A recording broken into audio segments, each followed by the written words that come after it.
Graça e paz, igreja. Que bom que você está aqui, que bom que você perseverou. E Deus vai te recompensar com toda certeza. Eu creio nisso.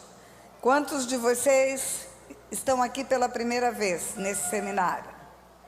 Poucos. Então, a maioria já está na sequência de tudo aquilo que fizemos.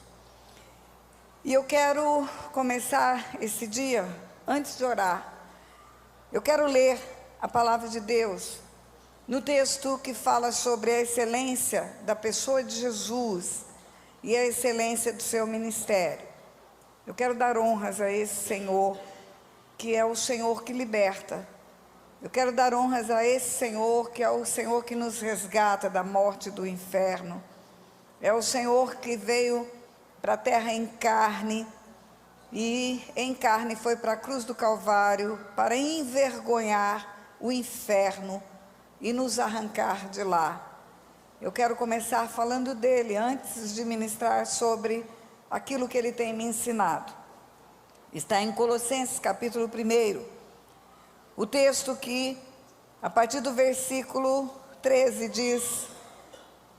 Desde o 12, dando graças ao Pai que nos fez idôneos para participar da herança dos santos na luz, o qual nos tirou do império das trevas e nos transportou para o reino do Filho do seu amor, em quem temos redenção pelo seu sangue, a saber, a remissão dos pecados.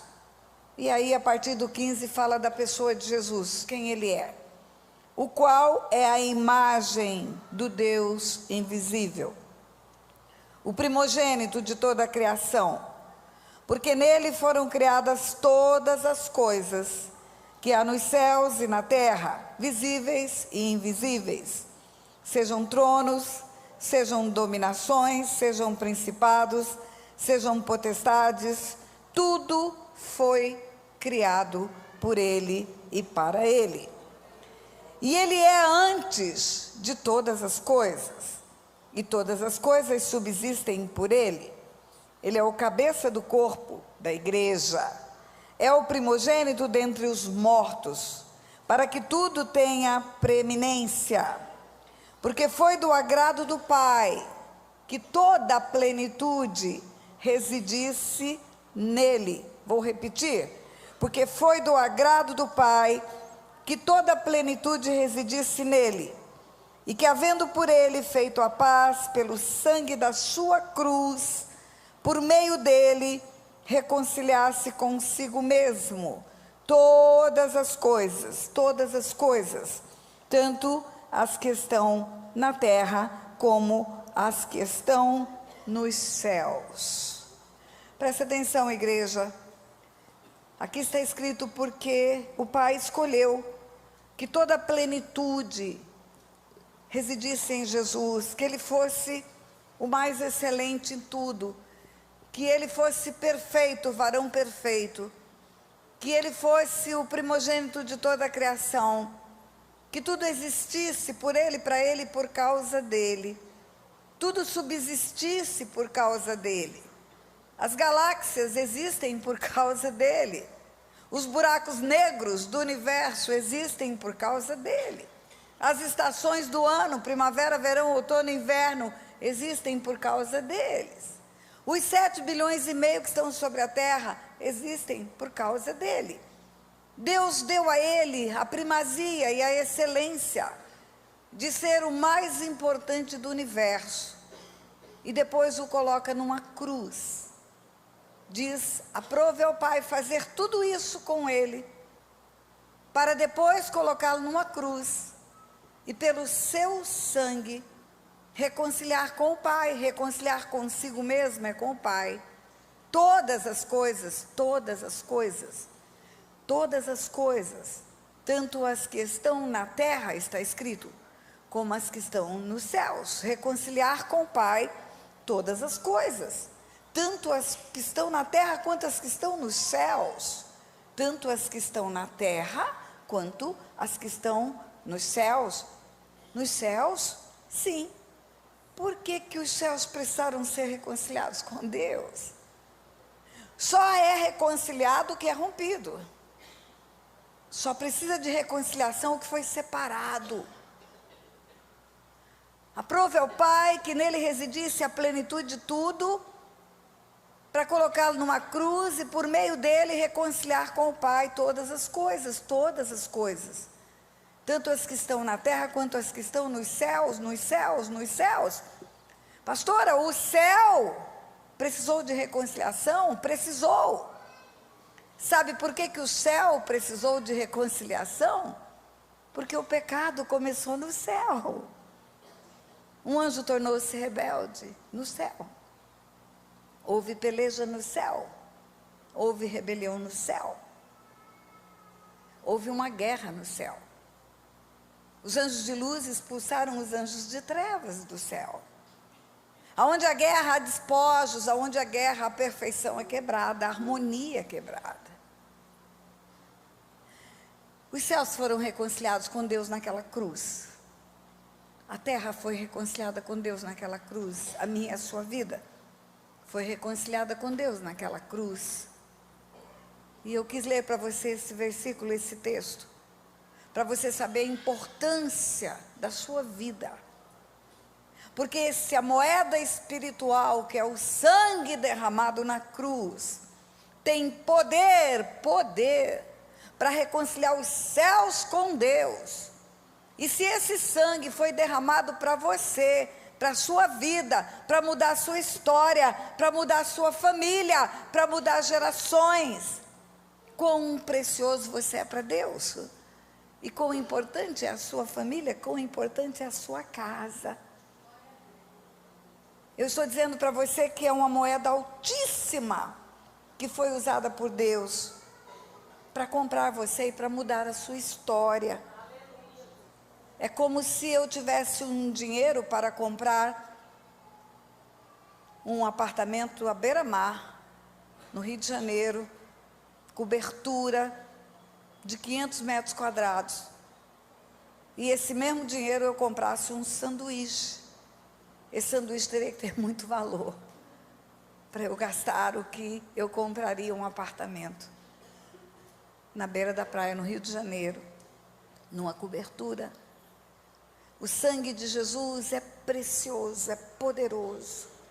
O Deus que nós servimos é grande, é tremendo, é majestoso. É o único que está vivo, que restou dentre os mortos. É o único que não está dentro de um túmulo. Todos os outros estão mortos. E é esse Deus que está ensinando para você essas coisas. E é esse Senhor que nessa noite vai romper cadeias espirituais nesse lugar. Porque Ele veio para libertar cativos e oprimidos do diabo. Ele veio para mudar histórias, mudar famílias. Você crê nisso? Então nós vamos orar, e se você concordar com a minha oração, no final você diz amém. Só diz amém se você concordar. Não vai ser uma oração só para mim, vai ser para nós. Pai, em nome de Jesus, no poderoso nome do Teu Filho Jesus, Pai, nós nos apresentamos diante do Senhor como Teu povo, o povo que se chama pelo Teu nome. Pai, nós não temos outro Deus. Nós só temos o Senhor como Deus. É o Senhor que nos fez, nos formou. É o Senhor que nos resgatou da morte e do inferno. É o Senhor que nos ama com um amor incondicional. Mesmo quando andamos desgarrados, perdidos como ovelhas que não têm pastor, o Senhor nos atrai com laços de amor e nos busca onde estamos. Pai, é só o Senhor que temos, que nos ama e que entregou o seu Filho na cruz por nós. O Senhor não é um Deus que pede sangue em encruzilhadas, porque o Senhor derramou o sangue do seu Filho por nós. O Senhor não é um Deus que pede sacrifícios, porque o Senhor fez sacrifícios por nós. O Senhor é o Deus que tem dado mostras de que é amor, e é por isso que nós confiamos no Senhor. Por isso que nós nos achegamos confiadamente ao trono da Tua graça nessa noite, pedindo que o Senhor mesmo, venha conduzir essa reunião, Pai. Nós não temos suficiência em outro Deus e nem em nós mesmos. Nós precisamos do Teu Filho, porque Ele disse, sem mim nada podeis fazer. E nós precisamos do Senhor nesse lugar. Precisamos da Tua mão de poder. Precisamos do Teu Espírito Santo. Precisamos do senhorio de Jesus, aquele que venceu a morte e o inferno. E tributamos desde já ao Senhor toda a honra e toda a glória por tudo que vai acontecer. Toda resposta à oração, toda mudança que acontecer, ela é produzida pelo Senhor, porque homens não sabem fazer isto. É só o Senhor. Portanto, Pai, pedimos ao Senhor que nessa noite nos surpreenda, Pai. Faz mais do que pedimos ou pensamos. E nós oramos e confiamos no Senhor, por isso oramos em nome do Teu Filho Jesus. A igreja pode dizer amém? Amém! Glória a Deus. Aplauda o Senhor.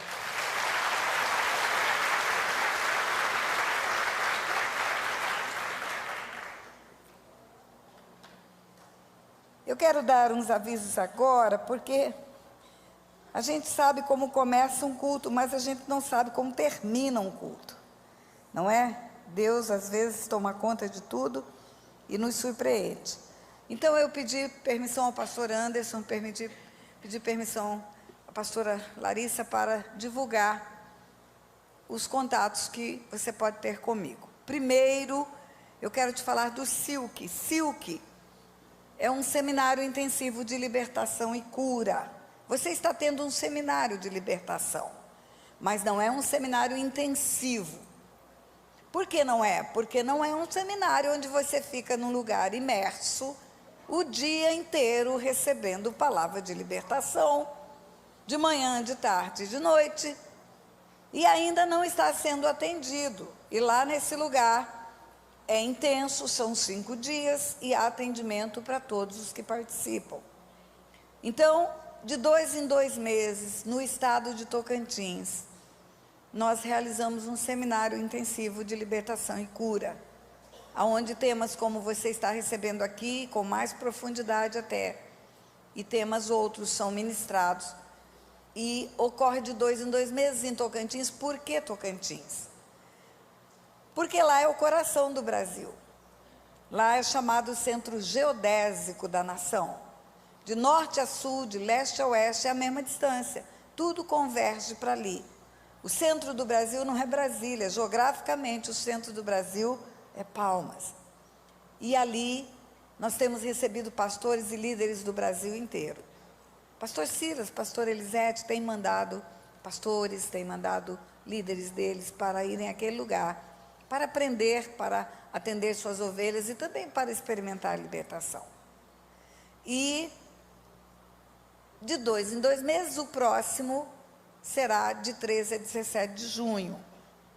Eu não vou publicar todas as datas, mas publicando o cartaz, eu não sei se já está ali, tem um e-mail, e naquele e-mail, silk.to.br@hotmail.com, você vai se informar sobre os outros, sobre os outros, sobre os outros. E aquele lindão que está lá é o meu Otto. Aquele é o meu marido, lindo, com quem eu estou casada há 51 anos. Eu também quero divulgar o meu canal no YouTube. Eu falei para você, e esse canal oficial é aquele primeiro, www.youtube.com/c/PRA Tânia Tereza. Nesse canal, você tem vídeos que não tem soltos no YouTube. Nesse canal são os vídeos que nós publicamos. E os outros são vídeos publicados em uma ou outra igreja. Eu disse, por exemplo, que o vídeo que está solto no YouTube com heranças espirituais tem 5 anos, 6 anos, 7 anos talvez. Está desatualizado, tem mais testemunhos para contar. E esse aí tem um vídeo de heranças espirituais muito atualizado. Então, dê sempre preferência para o canal, porque eu vou atualizando os vídeos conforme Deus vai dando algo novo. E você se inscrevendo, você vai receber todos os vídeos novos que forem publicados. E algumas mensagens breves que eu mando. Ali tem o meu site, pastorataniatereza.com. Nós estamos com pouco material, livros acabaram. Você pode pedir material pelo site. E você também pode fazer contato pelo site. No site você tem o ícone contato e você ali pode mandar uma mensagem também. Todas as mensagens são respondidas, todas. E o e-mail do Silk, que já está no cartaz, viu? Então, contato não vai faltar. Você vai poder fazer tudo isso. Se você puder ir para o Silk, eu te aconselho aí. Eu fui abordada por tanta gente aqui, no final dos 2 cultos, querendo um atendimento. E como eu disse a você, não tem como dar atendimento num seminário como esse. É impossível. Um atendimento pode durar a manhã inteira. E aí você vai ser mal atendido se atender você pelos corredores da igreja. E eu realmente não posso fazer isso. Ao invés de dar respostas, eu vou te deixar pior do que você me procurou, porque você vai acabar achando que não tem solução. Então, em nome de Jesus, se você puder fazer um seminário desse, faça. Agora, se você não puder, não morra de tristeza, não, porque, na verdade, Deus opera em qualquer lugar do mundo. Deus opera lá, Deus opera aqui, Deus opera em qualquer lugar. Mas busque ajuda. Tudo que você está ouvindo está me fazendo informar a você que você precisa de ajuda. E você se enquadra num perfil de alguém que tem um histórico de uma herança maligna, corre para pedir ajuda. Eu quero, então, começar falando de um texto do Novo Testamento. Deixei de propósito para hoje. Porque algumas pessoas falam assim, pastora, só tem esse negócio de herança no Velho. Só tem esse negócio de herança no Velho Testamento, né? Mas não é. Nós temos também no Novo Testamento, e eu quero mostrar para você uma conversa de Jesus com os fariseus. Está em Mateus capítulo 23. Mateus capítulo 23 é um texto longo, nós não vamos lê-lo todo. É aquele texto onde Jesus confronta muitos fariseus. Ai de vós, escribas e fariseus, ai de vós, escribas e fariseus. E a partir do versículo 27, ele diz assim, ai de vós, escribas e fariseus hipócritas, porque sois semelhantes aos sepulcros caiados, que por fora parecem formosos, mas interiormente estão cheios de ossos de mortos e de toda imundícia. Antigamente, antes de quebrar paradigmas, quando eu li esse texto, eu só via a hipocrisia. O que é hipocrisia? Hipocrisia é uma manifestação falsa do caráter. Você não exterioriza aquilo que o seu interior é. Você parece bom aos homens, mas você é mau. Eu lembro que na minha terra tinha um ditado que dizia, por fora bela viola, por dentro pão bolorento. Hipocrisia é mais ou menos isso, não é? E assim está escrito, ai de vós, escribas, fariseus hipócritas, porque sois semelhantes aos sepulcros caiados, que por fora parecem formosos, mas interiormente estão cheios de ossos de mortos e de imundície. E ele continua, versículo 28, assim também vós, pareceis justos aos homens, mas interiormente estáis cheios de hipocrisia e de iniquidade. E é uma conjunção aditiva na língua portuguesa. E esse e significa e também. Então nós podemos ler assim, ai de vós, que pareceis justos aos homens, mas interiormente estáis cheios de hipocrisia e também de iniquidade. E aí, quando Deus começou a me abrir os olhos para esse assunto, eu comecei a buscar algumas informações bíblicas sobre iniquidade. Eu vi, por exemplo, Isaías, quando ele tem a visão do trono de Deus, Isaías capítulo 6, ele diz, no ano da morte do rei Uzias, eu vi o Senhor assentado no alto e sublime trono. Ele vê o trono de Deus, ele vê a glória de Deus, ele vê a grandeza de Deus. E um anjo com uma tenaz pega uma brasa viva do altar, toca na boca de Isaías, e o anjo diz para Isaías, eis que o Senhor tocou os teus lábios. Por que lábios? Lábios É porque Isaías diz: eu sou um homem de lábios impuros e habito no meio de um povo de impuros lábios. A boca fala do que o coração está cheio. É como se ele dissesse: eu sou um homem impuro e habito no meio de um povo impuro, por isso a minha fala é impura. E quando o anjo toca na boca de Isaías com a brasa, ele diz: eis que o Senhor tocou os teus lábios, a tua iniquidade foi tirada e perdoado o teu pecado. A tua iniquidade foi arrancada, tem algumas traduções, e perdoado o teu pecado. E também perdoado o teu pecado. A tua iniquidade foi arrancada e também perdoado o teu pecado. E eu comecei a pedir a Deus que me ensinasse o que era iniquidade. Não é sinônimo de pecado. Não é uma outra palavra que representa pecado. E eu fui vendo que raiz de iniquidade que precisa ser arrancada são as heranças, são os pecados geracionais. O pecado é perdoado, a iniquidade é arrancada. É uma raiz que pode brotar a qualquer tempo, se não for resolvida. E aqui continua, porque ele não precisa explicar aos fariseus o que é hipocrisia. Todo mundo sabe. Mas ele precisava explicar o que é iniquidade. E ele diz assim: ai de vós, escribas e fariseus hipócritas, pois edificais os sepulcros dos profetas, adornai os túmulos dos justos, e dizeis: se tivéssemos existido no dia de nossos pais, não teríamos sido seus cúmplices para derramar o sangue dos profetas. Assim, contra vós mesmos testificais que sois filhos dos que mataram os profetas. Como é isso? Aqueles homens estavam dizendo: nossos pais mataram os profetas, nossos pais derramaram o sangue dos profetas. Agora nós não éramos daquela geração, nós éramos crianças, nós não temos responsabilidade, nós não fomos cúmplices no derramamento de sangue, mas eles derramaram o sangue. Jesus está dizendo assim, versículo 31, contra vós mesmos testificais que sois filhos dos que mataram os profetas. Vocês estão dizendo que descendem deles. Vocês estão dizendo que são a outra geração que veio depois daquela geração que derramou sangue. E olha a conversa como continua. Enchei vós, pois, a medida de vossos pais, serpentes, raças de víboras, como escapareis da condenação do inferno.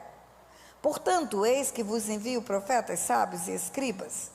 A uns deles matareis e crucificareis, e a outros deles açoitareis nas vossas sinagogas e os perseguireis de cidade em cidade. Jesus está dizendo: vocês vão fazer a mesma coisa que os vossos pais fizeram. Vocês são filhos dos que mataram os profetas, e agora a sua geração vai matar profetas também. E Jesus continua: para que, versículo 35, para que sobre vós recaia todo o sangue justo derramado sobre a terra, desde o sangue do justo Abel até o sangue de Zacarias, filho de Baraquias, a quem mataste entre o santuário e o altar. Espera aí. Uma geração contemporânea de Jesus, uma geração que estava andando com ele há 2000 anos atrás, escuta ele falar: vocês vão derramar sangue também, assim como seus pais derramaram? E sabe o que vai acontecer? O sangue derramado sobre a terra desde Abel. Quem é Abel? É o irmão de Caim. Até o sangue de Zacarias, filho de Baraquias. Quem é Zacarias? Um profeta que morreu 400 anos antes de Jesus vir ao mundo. Jesus está dizendo: todo o sangue derramado sobre a face da terra, desde o princípio da humanidade até 400 anos atrás, vai vir sobre esta geração. Olha bem. Para que sobre vós recaia todo o sangue justo que foi derramado sobre a face da terra, desde o sangue do justo Abel, até o sangue de Zacarias, filho de Baraquias, a quem mataste entre o santuário e o altar. Em verdade vos digo que todas estas coisas hão de vir sobre a presente geração. Diga ai, ai, ai. Diga mais alto, ai, ai, ai. Mas não são só 4 gerações, pastora? Deus não visita a iniquidade dos pais nos filhos até a 3ª e 4ª geração? Se contar desde Abel até o tempo que Jesus veio à terra, quantas gerações são? Tudo bem, Zacarias é 4 gerações atrás. 400 anos, vamos contar a geração de 100 anos, 400 anos, 4 gerações. Mas e Abel? Você sabe o que acontece? Quando passam 4 gerações e ninguém se converte, ninguém chega na cruz, ninguém vai confessar o pecado geracional, ninguém vai levantar diante de Deus o arrependimento que precisa ser levantado. Arrependei-vos e convertei-vos para serem cancelados os vossos pecados. Sabe o que vai acontecer? Essa raiz de iniquidade vai brotar. Alguém nessas 4 gerações vai repetir o mesmo pecado. E quando essa pessoa repetir o mesmo pecado, começa a contar mais 4 gerações. Olha para mim. Aqui tem 1, 2, 3, 4. Ninguém converteu, ninguém foi para a cruz, ninguém arrependeu, ninguém confessou. Aí, uma dessas 4 pessoas faz a mesma coisa. Vamos supor o aborto que eu falei ontem. Aí, sabe o que acontece? A partir dela, começa a contar 1, 2, 3, 4. Aí, nessas 4, ninguém confessa. Ninguém deixa. Ninguém arrepende. Ninguém chega diante de Deus e fala, eu fiz o que era mal perante o Senhor. Sabe o que acontece? Vai fazer também. E aí começa 1, 2, 3, 4. E aí você não tem limites para essa raiz de iniquidade. Você vai encontrar históricos familiares que vêm de geração em geração, repetindo a maldade, destruindo famílias. A confissão e o arrependimento, ou melhor, vamos inverter a posição, o arrependimento e a confissão, é a única maneira de fechar janelas espirituais. Janelas espirituais não fecham, a não ser pelo arrependimento e a confissão. Arrependei-vos e convertei-vos para serem cancelados os vossos pecados. Está escrito no livro de Atos, capítulo 3. Você sabe o que nós fazemos? O que eles fizeram. Esses fariseus, eles falam do pecado dos pais. Mas falar do pecado não é confessar pecados. Contar pecados não é confessar pecados. Você pode contar até com orgulho o pecado do seu antepassado. Vou te contar uma história para você entender o que eu estou falando. Eu estava em Washington e fui atender uma mulher que viveu a seguinte história. Dia das Mães, o filho dela, adolescente, falou para ela na igreja, mãe, você demora um pouquinho para chegar em casa, que eu tenho uma surpresa para você. Dia das Mães, filho adolescente, pedindo para a mãe demorar para ir para casa, o culto de manhã. Ela pensou, vai fazer um almoço para mim, uma pizza, alguma coisa ele vai fazer de surpresa do Dia das Mães. E ela chegou em casa e a surpresa era o filho enforcado dentro de casa. Agora pensa, essa mulher entrou em desespero. Fui ajudar essa mulher. A história familiar dessa mulher era de derramamento de sangue, cangaceiros, aqui no Brasil. É uma brasileira que mora lá. Cangaceiros, história de cangaço, de morte, derramamento de sangue. Mas a família, quando falava desse assunto, falava com orgulho. Não era com arrependimento e confissão. Tinha gente que dizia, meu avô era caba-macho. Caba-macho, meu avô matou uns 30, arrancou a orelha.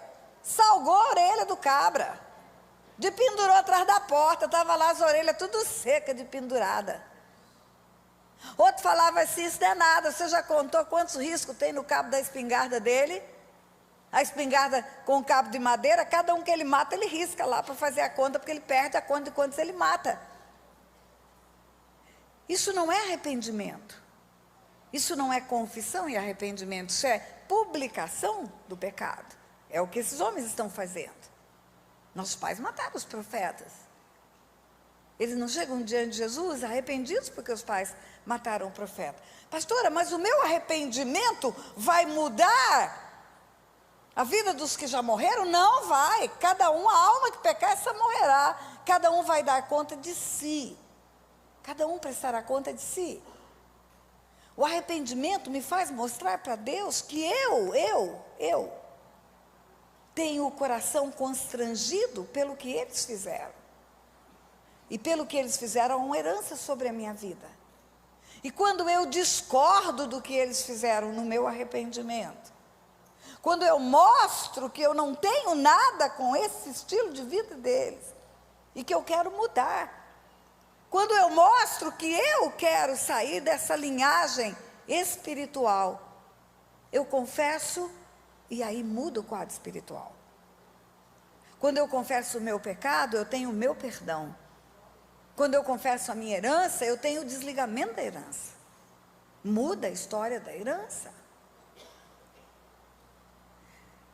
Aí eu perguntei para essa moça, porque é um laboratório. Para mim, a igreja é um laboratório. Eu aprendo com as pessoas que eu atendo. Cada um que eu atendo é um aprendizado para mim.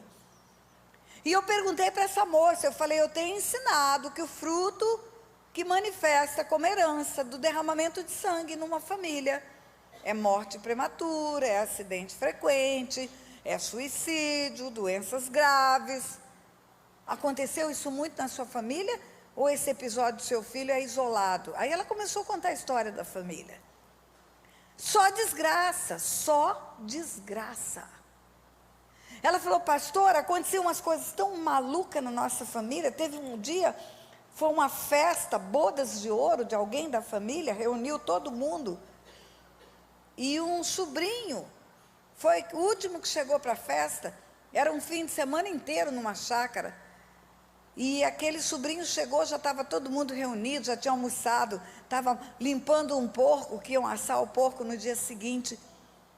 E ele chegou para o meu tio estava com uma faca raspando o porco. E ele falou, tio, foi o senhor que afiou essa faca? Foi. E o senhor lá sabe afiar a faca? Claro que eu sei, menino, me respeita. Então me dá essa faca, eu quero ver se está bem afiada. E o tio entrega a faca na mão dele. E com a mão direita ele pega no cabo, e com a mão esquerda ele pega na ponta e corta o seu próprio pescoço diante de todo mundo. De todo mundo. Ela falou, pastor, espirrou sangue em todo mundo que estava ali em volta, porque cortou a jugular, jorrava sangue. E começou a contar. Vou te contar outra história. Eu fui ministrar em Orlando pela primeira vez, numa igreja que eu nunca tinha pisado. Uma Assembleia de Deus também. Eu não conhecia os pastores, eu não sabia nada dos pastores. Peguei um avião de manhã no Rio de Janeiro, cheguei à noite nos Estados Unidos, no fim do dia, e houve um atraso na saída do Rio, enfim, não deu tempo de ir em casa, tomar banho, nada, do aeroporto para a igreja. E aí eu cheguei, preguei e fui para a casa dos pastores que me receberam, muito cansada, com muito sono, fui deitar. Madrugada eu tive um sonho. Eu sonhei que eu estava numa casa de fazenda, uma casa antiga. Eu sabia que tinha uma família, todo mundo parecia uma família naquela casa, mas não era minha família.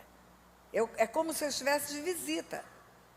E aí eu vi aquelas pessoas, todo mundo com roupa meio antiga, e eu passei por aquela casa, atravessei o quintal, cheguei numa outra casa, que era um barracão.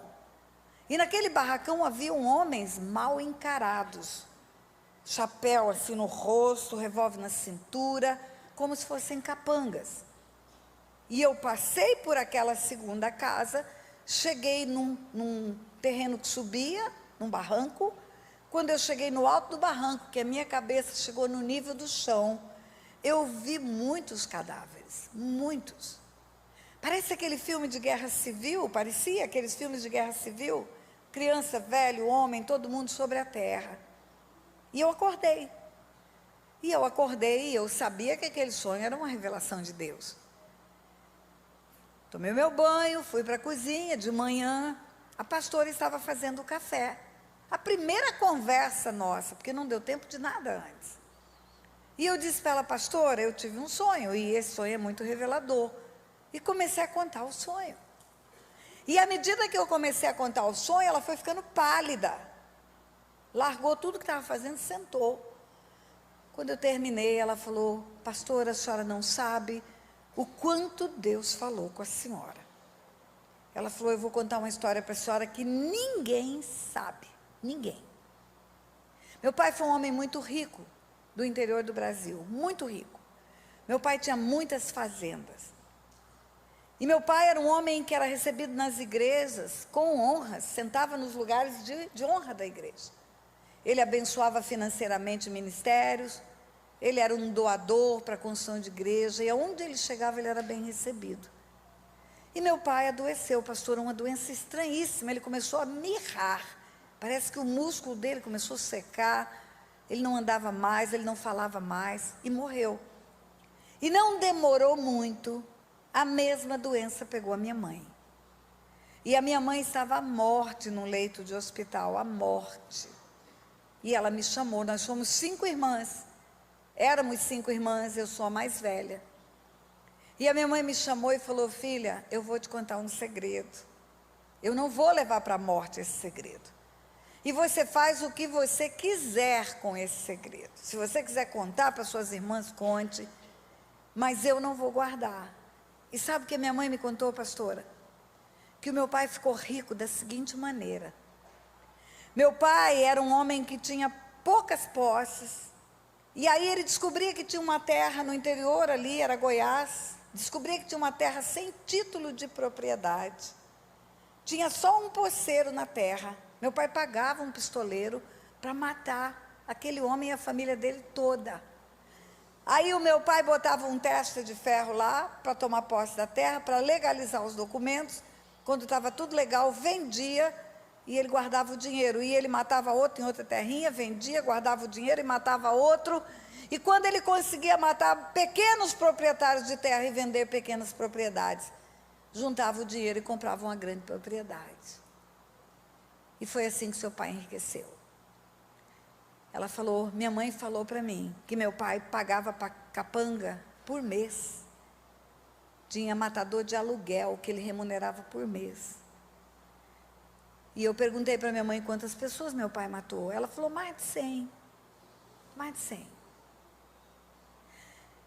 E eu disse, pastor, o Espírito Santo não é fofoqueiro. Se ele está nos revelando tais e tais coisas, é porque há um interesse de que nós tenhamos uma libertação. Então me confirma, eu estava começando o ministério de libertação, eu falei, me confirma, eu quero saber se o que eu prego é real, se é verdade isso, como é a história dos filhos. Vocês são 5 irmãs, ela já era uma mulher madura, tinha netos, eu falei, deve ter uma história para contar, os irmãos, os sobrinhos, como é que é? Pastora, só desgraça. Ela falou, olha, das 5 irmãs só tem 2 vivas, eu e uma outra que está no Brasil, e nós 2 estamos com câncer, pastora. O último acidente que teve, um sobrinho meu perdeu os 2 braços, não tem quanto tanto de acidente que já teve na família. E eu falei para ela, e financeiramente? Porque se essa riqueza foi adquirida com maldade, como é o resultado? Vocês eram 5 irmãs, ela falou que o pai tinha 5 fazendas, comprou uma fazenda grande para cada filha. Como vocês estão? Vocês estão bem financeiramente? Pastora, nós não temos nada, do jeito que entrou, saiu. Ela falou, a senhora está vendo essa casa? Eu não pago a prestação dela, ela é financiada aqui nos Estados Unidos, e eu não pago a prestação dela há meses, rapidamente eles vão me tomar essa casa. Ela falou, eu estou doente, não tenho dinheiro. A nossa vida é muito ruim. são frutos colhidos. Foi ela que fez? Não. Foi ela que matou os pequenos proprietários de terra? Não. Mas Deus é justo. Tem um sangue derramado clamando. Eu quero te ensinar, porque o dia é pouco para isso, que os frutos que nós colhemos são os frutos que nós plantamos. É a mesma origem. Ninguém planta melancia e colhe abóbora. Se planta derramamento de sangue, se planta violência. Colhe derramamento de sangue, colhe violência. Se planta promiscuidade, colhe promiscuidade. Vou te contar uma história. Eu não vou contar com detalhes, porque tem crianças no salão. Eu vou fazer o resumo do resumo. Eu fui procurada por uma pessoa que tinha perseguição espiritual de pedofilia. O que é perseguição espiritual? É um desejo incontrolável de praticar determinado pecado. Pensa nisso de noite, sonha com isso, passa a ser obcecado com esse negócio. E esse moço procurou ajuda, porque ele falou: eu sonho que eu estou tocando em crianças. Eu me imagino tocando em crianças. Eu fico excitado quando eu vejo criança. E você vai atender esse moço. Você sabe qual é a cadeia geracional que nós encontramos no atendimento? A avó foi uma prostituta. O pai foi criado no leito da prostituição. Até 6 anos de idade, o pai criado no leito da prostituição, vendo tudo que a mãe fazia. Aí, com 6 anos, foi adotado por uma família cristã. Uma família crente adotou aquela criança. O Conselho Tutelar tirou, Ministério Público, e foi adotado. Muito bem. Cresceu no Evangelho, tornou-se pastor, casou, teve 5 filhos. 4 rapazes e uma moça. Só que a perseguição espiritual do pai era pornografia. Ele não conseguia viver sem vídeos pornográficos. Naquele tempo não tinha internet, então era vídeo mesmo, alugado em casa de vídeo. E uma perseguição espiritual de pornografia. Ele precisava ver, ele precisava ver, ele precisava ver.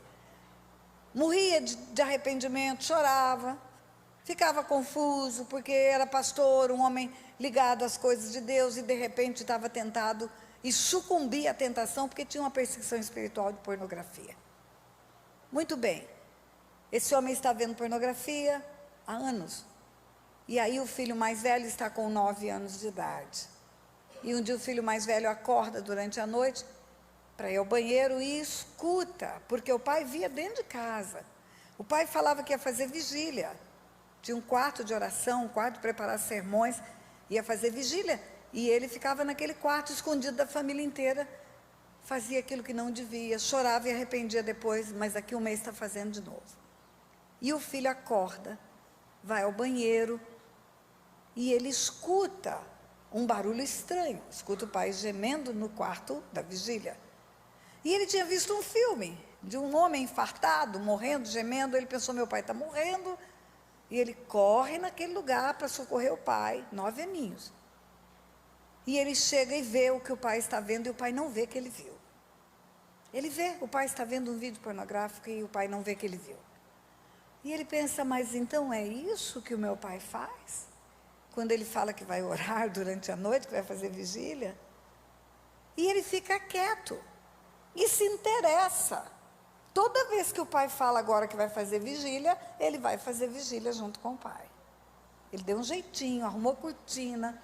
O quarto tem vidro transparente, uma cortina fosca, uma puxadinha, uma frestinha de cortina, é suficiente para ele ver lá dentro do quarto. E ele vê dentro do quarto até os 14 anos, dos 9 aos 14, 5 anos. Esse menino acompanhou as vigílias do pai.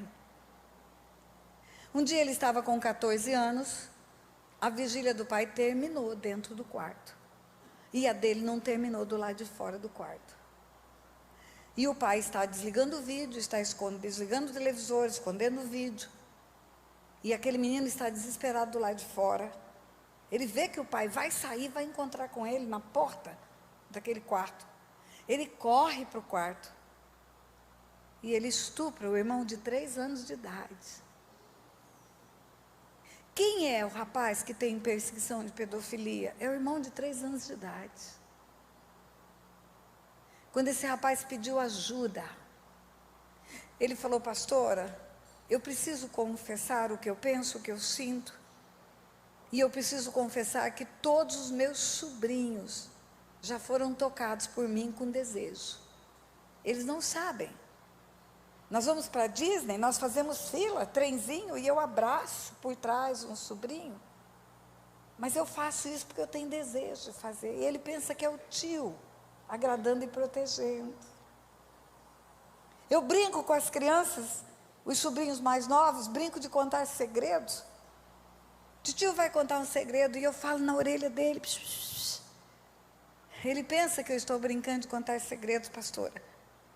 Mas quando a minha boca toca na orelha dessa criança, eu tenho desejo, pastor. Deixa eu ver se você está entendendo. Eu estou falando de uma cadeia familiar que começa na prostituição numa geração, depois passa para pornografia na outra geração, depois passa para o estupro incestuoso na outra geração, e agora já está vendo abuso sexual na outra geração. E também eu estou querendo dizer para você que um videozinho pornográfico dentro de casa não é tão inocente quanto parece.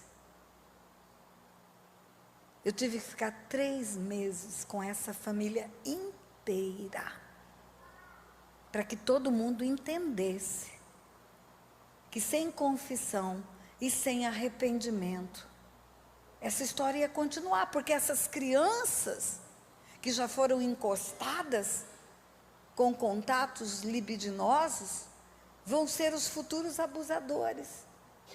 Esse negócio não acaba, continua. Se não interrompe, se não vai para a cruz, se alguém não chega diante de Deus e fala: eu e a minha casa fizemos o que era mal diante do Senhor, essa cadeia não acaba. Você vai ver famílias inteiras de promiscuidade. Você vai ver famílias inteiras de perdas financeiras. Você vai ver famílias inteiras de doenças graves. Repetições. Daniel estava num cativeiro. Fazia 70 anos. Daniel era santo, separado. Daniel escolheu não comer das finas iguarias do rei, ele escolheu ser santo. E mesmo assim, tinha 70 anos o cativeiro dele. Um dia ele foi ler o livro do profeta Jeremias, e ele entendeu que ele estava preso no cativeiro por causa dos pecados dos seus pais, avós, bisavós, tataravós. Eu falei isso no primeiro dia. E o que Daniel fez? Você vai para Daniel 9, quando ele entendeu que o cativeiro dele era resultado de uma herança maligna, ele foi confessar os pecados dos antepassados. Por que Daniel fez isso? Porque Daniel viu o livro da lei. O livro da lei, Levítico, onde fala de bênçãos e de maldições. Depois de falar de todas as maldições, no versículo 40, publica para mim. Levítico 26, 40. Depois dele falar de todas as maldições, depois dele falar: vai acontecer isso, vai acontecer isso, vai acontecer isso, aí Deus fala: então confessarão a sua iniquidade e as iniquidades de seus pais, com as suas transgressões, com que transgrediram contra mim. Igualmente confessarão que por terem andado contrariamente para comigo, eu também andei contrariamente para com eles, e os trouxe para a terra dos seus inimigos. Se então o seu coração incircunciso se humilhar e tomarem por bem o castigo da sua iniquidade, eu me lembrarei do meu pacto com Jacó, com Isaac, com Abraão, e da terra me lembrarei. Quais são os itens para resolver isso? Confessa, reconhece que Deus é justo. Tomarem por bem o castigo da iniquidade. A nossa tendência é dizer: eu não fiz nada, por que Deus está bravo comigo? Não fui eu que fiz, não fui eu que derramei sangue. Foi meu pai, foi a minha mãe, foi a minha avó. Quando você escuta essa conversa ou lê esse texto de Mateus 23, Jesus fala do final ali, é Jesus que está falando, é Jesus. Para que sobre vós recaia todo o sangue justo derramado sobre a face da terra, desde o sangue de justo Abel, até o sangue de Zacarias, filho de Baraquias, a quem mataste. Mataste. Mas como? Como eles mataram? Eles não eram nascidos ainda. É porque a raiz de iniquidade faz com que eles tenham vínculo com aquele pecado. Eles estão vinculados com aquilo. Essa raiz está grudada neles e pode brotar a qualquer momento. Eles são a geração que pode agora confessar. E se não confessa, continua no mundo espiritual.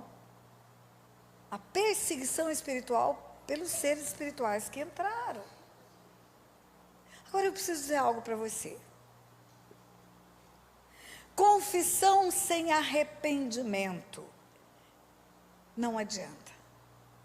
Eu quero ficar livre desse negócio, graças a Deus chegou a pastora Tânia, ensinou isso e agora acabou para mim, eu vou abrir a boca e vou limpar essa caixa preta da família e vou falar é tudo mesmo, e vou escancarar o meu pecado e vou falar tudo, porque eu quero ficar livre. Isso não é arrependimento. Arrependimento é a convicção de haver ferido o coração de Deus. No remorso, você está preocupado com as pessoas.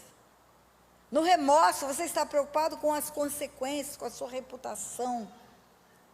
No remorso, você está preocupado na horizontal. No arrependimento, você está preocupado com o céu. Pequei contra o Senhor. Contra o Senhor. Quando Davi foi confrontado pelo profeta Natan, ele fala, pequei contra o Senhor. Pequei contra o Senhor. O Senhor te perdoa o teu pecado, ele fala para Davi. Porque o arrependimento é que libera a graça e a misericórdia. É o arrependimento. Eu vou confessar para ficar livre desse problema financeiro que eu vivo. Não vai funcionar. Eu vou confessar porque eu quero que a minha filha saia da prostituição. Não vai funcionar. Eu vou confessar porque eu quero que o meu filho fique normal, ele é maluco. Não vai funcionar. Só vai funcionar se o coração for quebrantado, reconhecer que fizeram mal perante o Senhor. Vou te dar um exemplo na história do cangaço. Eu vou confessar então que eu tive um antepassado cangaceiro que derramou sangue, daí um monte de gente matou um monte de gente, e um monte de gente suicidou, porque eu quero ficar livre dessa herança, romper ela agora. Não vai funcionar. Se não fizer uma oração, Senhor, os meus antepassados derramaram sangue inocente. Os meus antepassados fizeram o que era mal perante o Senhor. Os meus antepassados deixaram viúvas, mulheres perderam seus maridos. Os meus antepassados deixaram crianças sem pai. Eles foram sanguinários.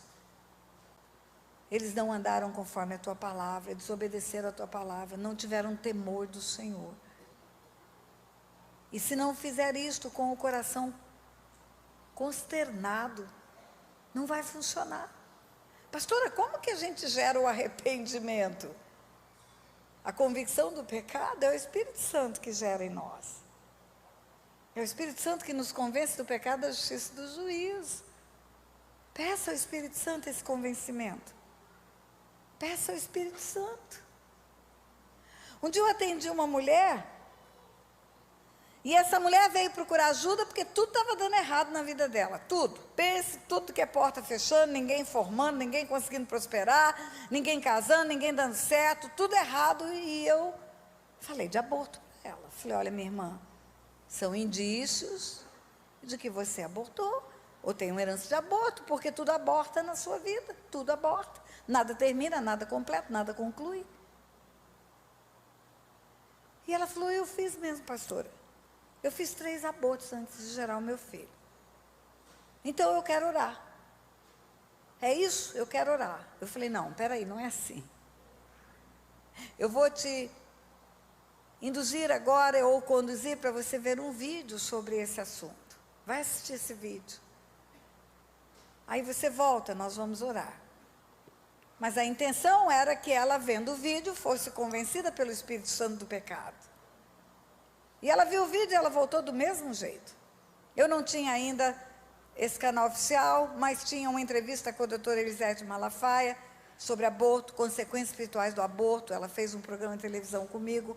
E eu falei, assiste esse vídeo sobre consequências espirituais do aborto. E ela assistiu e ela voltou do mesmo jeito.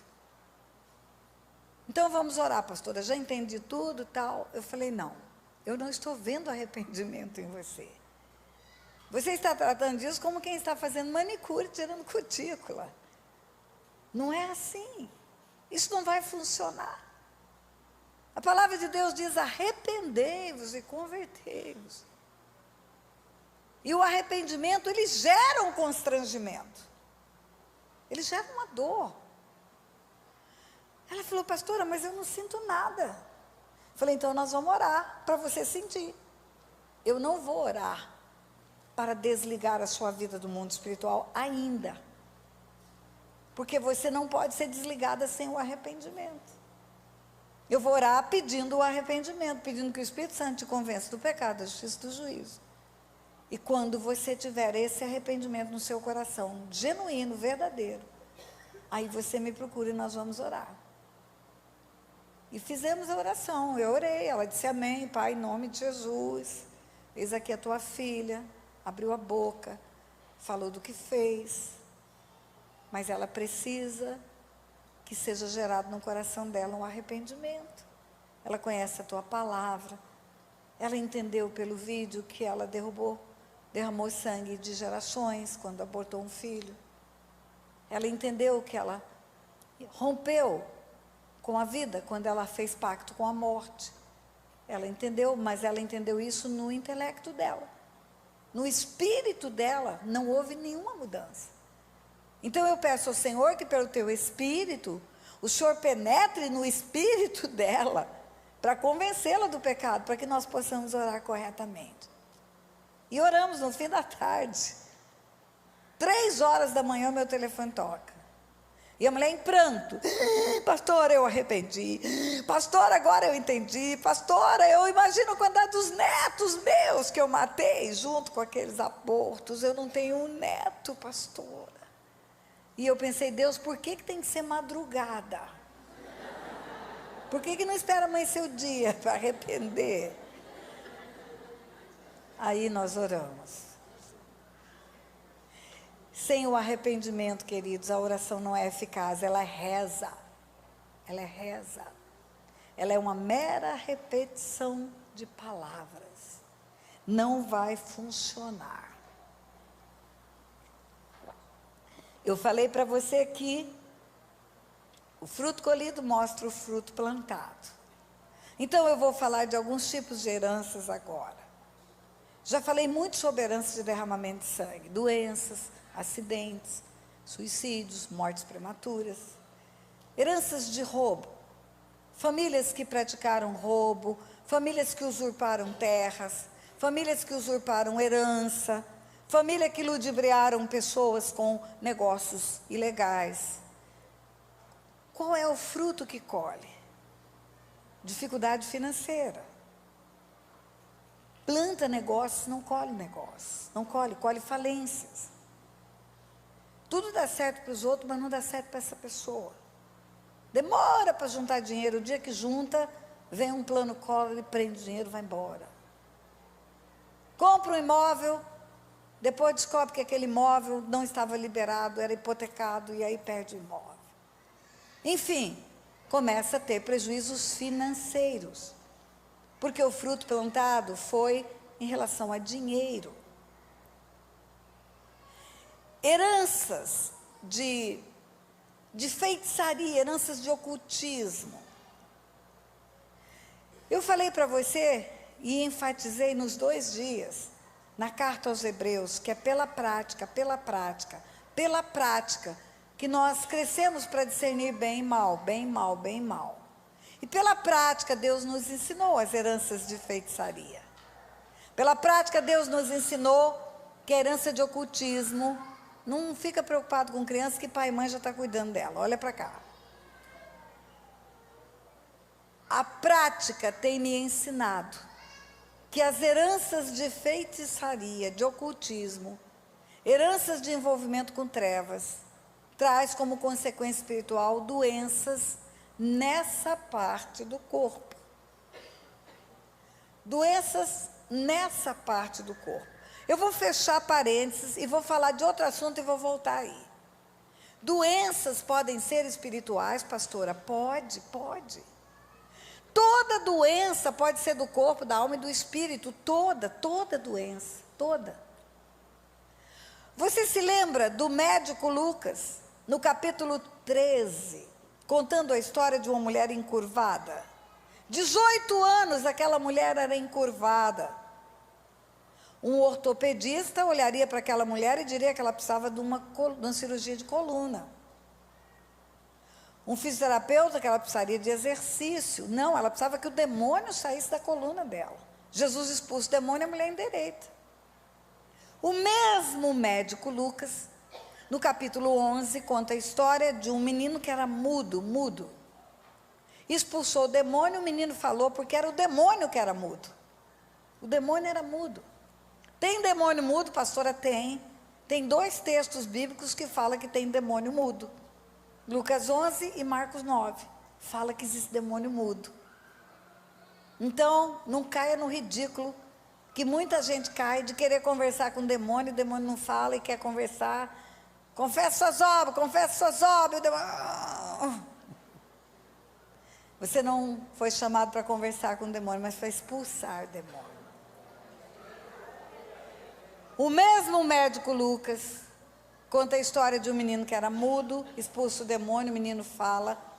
O demônio era mudo, o demônio estava na garganta do menino. Um otorrinolaringologista diria que o menino precisava de uma cirurgia de cordas vocais. Uma fonoaudióloga diria que o menino precisava de uma terapia. Não, ele precisava que saísse da garganta dele o espírito de enfermidade. Porque quando Jesus expulsa o demônio da mulher encurvada, ele fala, um espírito de enfermidade tinha essa mulher presa há 18 anos. Essa é a expressão, um espírito de enfermidade. Então tem enfermidades que são do corpo,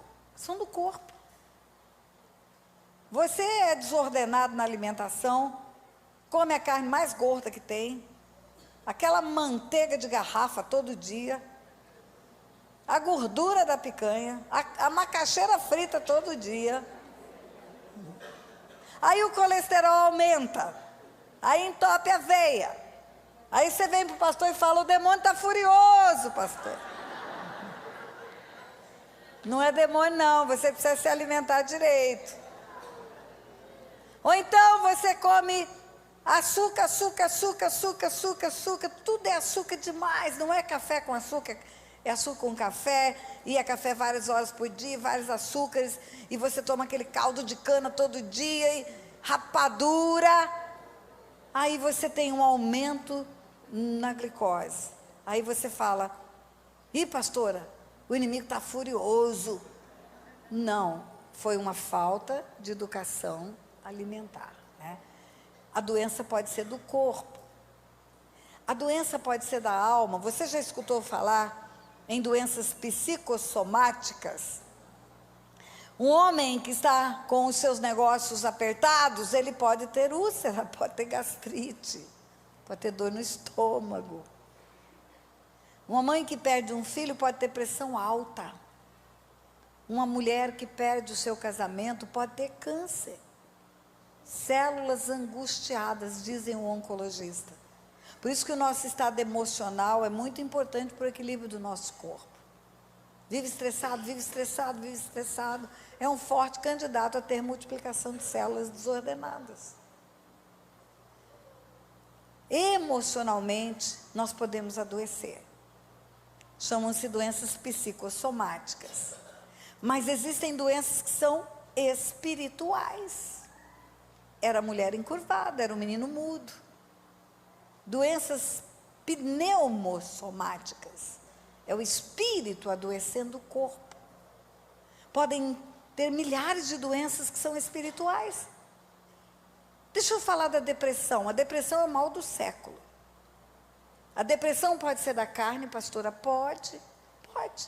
A depressão pode ser uma deficiência hormonal. Eu tenho deficiência do hormônio da tireoide, eu tenho deficiência do hormônio do ovário, eu posso ter uma deficiência do hormônio do bem-estar. Serotonina, dopamina, tem uma queda do bom humor. E eu fico triste, abatida, chorona. Tem muitas mulheres que têm uma queda do hormônio do bom humor no período pré-menstrual. A TPM é isso. Fica chata, fica chorona, fica enjoada. O marido fica desesperado. Depois passa. Ele pensa que ela deve ser bipolar. Um dia está assim, um dia...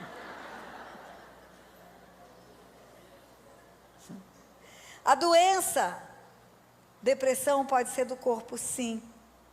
Vá para o médico, faz a medida dos hormônios, faz a dosagem, toma o remédio. Pastor, eu vou tomar remédio para depressão, eu sou crente. Pois olha, você vai ao oculista e faz óculos, você vai ao dentista e arruma o dente, porque você não vai tomar remédio para depressão. A medicina está a favor do homem. Não tem nada que o diabo dê que seja a favor do homem. Ele mata, rouba e destrói. Se vem para trazer cura, é Deus que está dando, pode ter certeza. Pode ter certeza. Aí a pessoa fala, eu já fui para o médico, pastora. E já fiz a dosagem hormonal e estou tomando remédio, não tinha nenhuma alteração, eu estou tomando remédio e não mudou nada, eu continuo chata, triste, depressiva, não quero nada, não tenho ânimo. Aí você faz a segunda pergunta, aconteceu alguma coisa terrível na sua vida? Você perdeu alguma coisa? Perdeu um filho, perdeu um casamento, perdeu um negócio? Sofreu uma grande humilhação, porque a sua alma se entristece. Lembra que eu falei que o homem tem corpo, alma e espírito? A sua alma se entristece. E tem tristeza da alma que você não consegue vencer. E ela vai te causar depressão. Na verdade, a depressão da alma é uma depressão reativa. É uma reação de não vencer o sofrimento. Ficar sofrendo pelo sofrimento. Pastora, crente tem depressão reativa? Tem. Elias era crente. Elias era tão crente que ele dizia, tão certo como vive o Senhor perante cuja face eu estou. E um dia ele entrou embaixo de um zimbro e ele queria morrer. Por que Elias teve depressão reativa? Porque Elias passou 3 anos e meio de sofrimento, de luta, de vergonha, de humilhação. Primeiro teve que comer da boca de um bicho imundo. Podem pregar que foi milagre, porque foi um corvo trazer comida para Elias, no ribeiro de Querite, mas o corvo era bicho imundo, Elias era profeta, ele sabia. É a mesma coisa que um porco entrar com um bifinho aqui para eu comer todo dia. Depois ele foi para a casa de uma viúva pobre, em outro país, na Síria, e alimentado na casa daquela viúva por milagre também, não faltava azeite, não faltava farinha. Mas você acha que era uma posição confortável para ele? O que você acha que os vizinhos daquela viúva falavam de ver aquele homem encostado na casa daquela mulher? Tem um vagabundo lá, não faz nada. Só fica lá pedindo comida para a viúva. O cara é estrangeiro. Ele estava tão humilhado que o dia que o filho da viúva morre, que ele vai falar com Deus, ele fala, até nisso o Senhor me aflige. Ou seja, ele estava no limite. Aí quando Elias sai do cativeiro, do esconderijo, que ele vai se apresentar a Acabe, porque Deus falou, vai. Você acha que ele foi recebido com beijos e abraços? Todo mundo precisa de beijos e abraços. Todo mundo precisa de acolhimento. Eu estou aqui, estou longe do meu marido, quando eu chegar vou dar um garro nele. Eu estou com saudade dele. Quando Elias abriu a boca e falou, não vai chover, ele não atingiu só a casa de Acabe, todo Israel sofreu com a seca. E quando ele voltou, ele não foi recebido com honras, porque todo mundo passou aperto. Por isso ele fala: eu estou só, eu estou só. Você sabia que Deus me ensinou a curar depressão com Elias? Depressão reativa com Elias? Como Deus curou Elias? Quando Jezabel falou: vai ter guerra de novo, Elias venceu a guerra com os profetas de Baal, venceu a guerra com os postes ídolos. Mas quando terminou tudo, Jezabel chegou e falou: vai começar tudo de novo. Ele falou: chega, eu não aguento mais. Entrou embaixo de um zimbro e pediu a morte. Na depressão reativa, a pessoa desiste da vida, ela quer morrer, ela pede: Deus me leva, não tem mais graça a vida para mim. Como que Deus curou a depressão reativa de Elias? Deus trouxe para ele o que dá esperança. Deus mostrou o futuro para ele. Deus falou: olha, você ainda vai ungir Hazael, rei da Síria, ainda vai ungir Jeú, rei de Israel. Eu vou ungir Hazael, rei da Síria. A Síria não é o lugar onde ele ficou escondido, mendigo na casa de uma viúva. Não é o lugar da humilhação. Eu vou chegar lá como profeta, com um chifre cheio de azeite, numa cerimônia real, onde toda a nação vai saber quem eu sou, um profeta de Deus. Ele ficou animado. Vai ungir o rei de Israel. Então Acabe vai cair, Jezabel vai cair. E eu vou ser honrado em Israel. Sabe como você anima uma pessoa com depressão? Você mostra o futuro, mostra o que dá esperança. Eu acabei de ganhar uma amiga. Eu ainda não a conheço, eu vou conhecê-la. Ela acabou de enterrar uma filha. Ela está sofrendo muito. Eu falei para ela que Jesus conhece a dor dela. Eu falei para ela que Jesus chora com os que choram. O dia que eu encontrar com essa mulher, eu vou dar esperança para ela. Eu vou falar para ela: olha, você ainda vai ter netos, porque você tem outro filho. Neto é a coisa mais gostosa do mundo. A hora que vier correndo, grudar na sua perna e te chamar vovó, você vai se animar, vai se alegrar.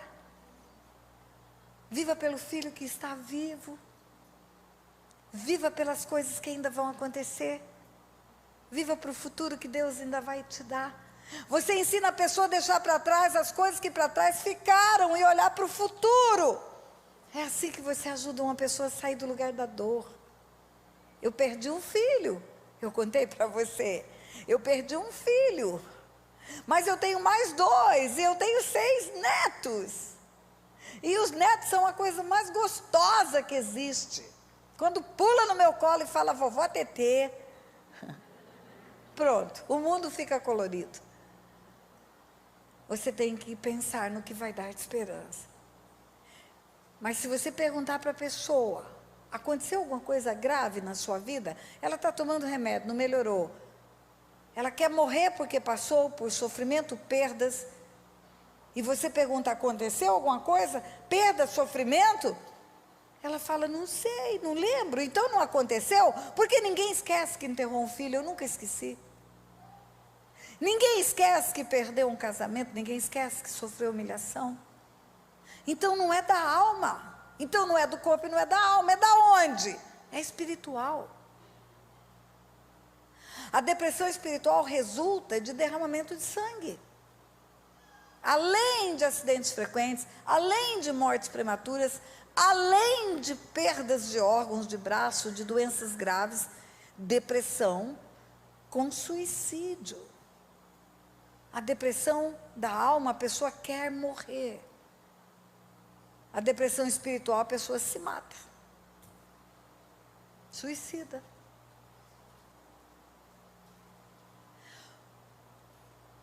O fruto colhido é o fruto plantado. A feitiçaria traz doenças nessa área do corpo. Doenças no corpo físico, aneurisma, tumores, derrames cerebrais. Traz doenças no corpo emocional, bipolaridade, esquizofrenia, psicose maníaco-depressiva. Por que que traz doença nessa área do corpo? Porque essa é a área do corpo oferecida para as trevas. É essa a área do corpo.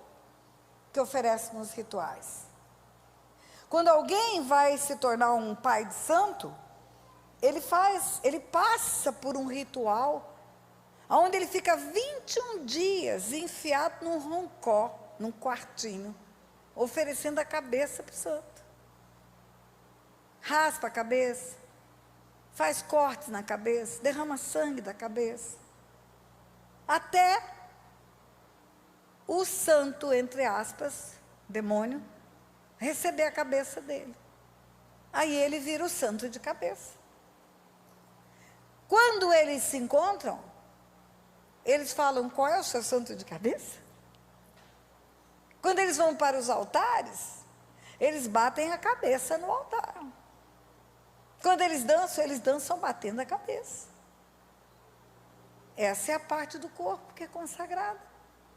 Consequência espiritual, heranças espirituais nessa parte do corpo. Quando você encontrar numa família várias pessoas com loucura, várias pessoas com enfermidade na cabeça, pode fazer um mapeamento. Você vai encontrar um histórico de ocultismo. E a idolatria, pastora? Queridos, a idolatria, eu preciso dizer a verdade para você.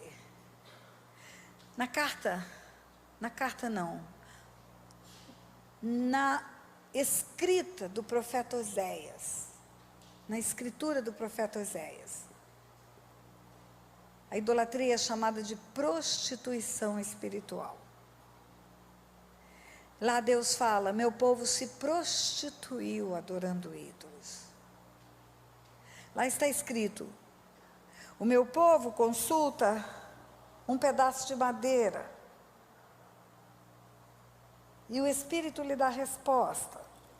Vamos colocar na tela? Deixa eu dar o endereço certinho. Vai para Oséias, já Oséias capítulo 3.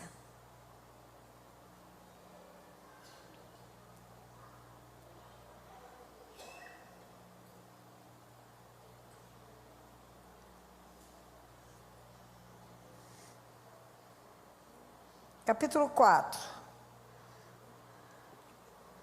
versículo 12 e 13.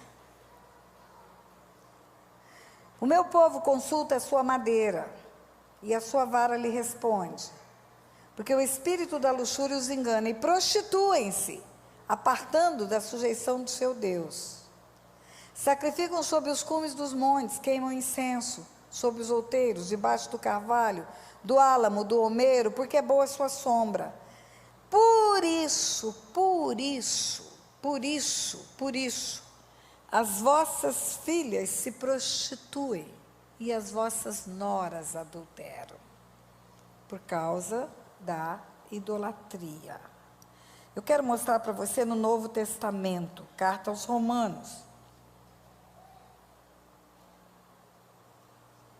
capítulo 1, a partir do versículo 18, diz assim: porque do céu se manifesta a ira de Deus sobre toda a impiedade e injustiça dos homens, que detêm a verdade e injustiça, porquanto que de Deus se pode conhecer, neles se manifesta.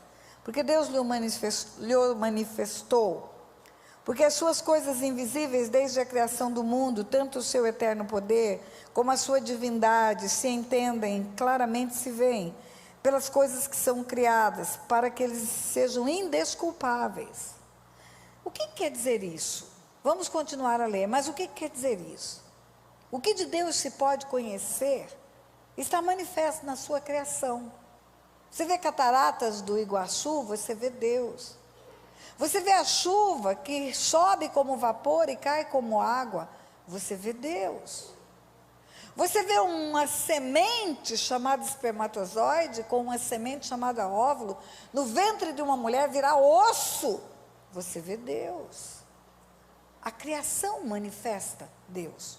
Então é indesculpável quem, vendo o que Deus fez, não o honre como Deus. É isso que está escrito.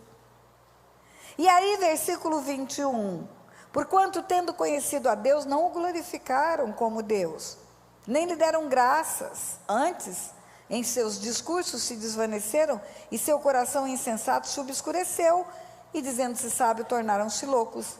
E mudaram a glória do Deus incorruptível, em semelhança da imagem de homem corruptível, e de aves, e de quadrúpedes, e de répteis, qualquer imagem que tenha o papel de Deus, seja a imagem de homem, da idolatria que nós temos no Brasil, seja a imagem de um elefante, como é na África, na Índia, seja a imagem de um bezerro de ouro, como foi, qualquer imagem de animal, de homens, de répteis, é mudar a glória de um Deus incorruptível por coisas corruptíveis, coisas que quebram, coisas que precisam ser carregadas de um lugar para o outro, coisas que precisam ser limpas, não podem sair do lugar sozinhas, precisam ser carregadas sobre os ombros. Aí diz assim, por causa da idolatria, por isso, Deus os abandonou às paixões infames, porque até as suas mulheres mudaram um modo natural, contrário à natureza. E semelhantemente também os homens, deixando o uso natural da mulher, se inflamaram em sua sensualidade, uns para com os outros, homens com homens, cometendo torpeza, recebendo em si mesmos a recompensa que convinha ao seu erro. Está falando de promiscuidade sexual. E como eles não se importaram em ter conhecimento de Deus, assim Deus os entregou a um sentimento perverso, para fazerem coisas que não convêm. Promiscuidade sexual é fruto da prostituição espiritual, que é adorar ídolos ao invés de adorar o Deus verdadeiro. Famílias, quanto mais idólatras são, mais promiscuidade sexual tem. Outra consequência espiritual da idolatria é a cegueira espiritual. Porque há uma palavra de Deus no Salmo 115, que diz assim: tem olhos, não veem, tem boca, não fala, tem ouvidos, não ouvem, som nenhum sai da garganta, torna-se semelhantes aos ídolos, os que os fazem e os que neles confiam, torna-se também com olhos sem ver, ouvidos sem ouvir, não vai falar, porque não vai ter som na garganta, enfim, vai ficar igual aos ídolos. Igual aos ídolos. Salmo 115. Diz assim, versículo 1, não a nós, Senhor, não a nós, mas ao teu nome da glória, por amor da tua benignidade, da tua verdade. Porque dirão os gentios, onde está o seu Deus?